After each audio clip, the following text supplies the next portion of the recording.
Абайдың қара сөздері 29-шы сөзі. Біздің қазақтың мақалдарының көбінің іске татырлығы да бар. Іске татымақ түгіл не құдайшылыққа, не адамшылыққа жарамайтұғыны да бар. Әуелі жарлы болсаң, арлы болма дейді. Ардан кеткен соң тірі болып жүрген құрысын. Егер онысы жалға жүргенінде жаныңды қинап еңбекпенен мал тап деген сөз болса, ол ар кететұғын іс емес. Тыныш жатып, көзін сатып, біреуден тіленбей, жанын қарманып, адал еңбекпен мал іздемек, ол арлы адамның ісі.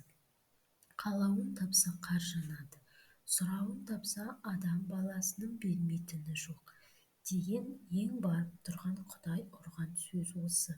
Сұрауын табамын, қалауын табамын деп жүріп, қорлықпенен өмір өткізгенше, малды не жерден сұрау керек, не аққан терден сұрау керек қой.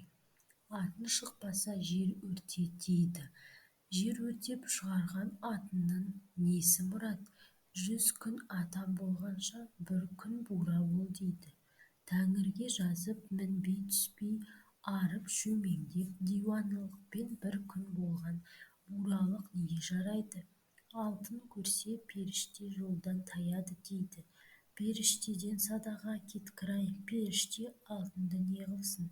Өзінің көрсе қызар сұмдығын, қостағалы айтқанын. Ата-анадан мал татты, алтынды үйден жан татты дейді. Ата-анасынан мал татты көрінетұғын, ант ұрғанын татты дерлік не жаны бар екен? Бұлардың бәрінен де қымбат ата-анасын малға сатпақ ең арсыздың ісі емес пе? Ата-анасы шамасы келсе, мехнаттанып мал жиса да, дүниелік жиса да, артымда балаларыма қалсын дейді. Ол ата-ананы малға сатқан соң Құдайға дұшпандық іс емес пе? Осындай білместікпенен айтылған сөздеріне бек сақ болу керек.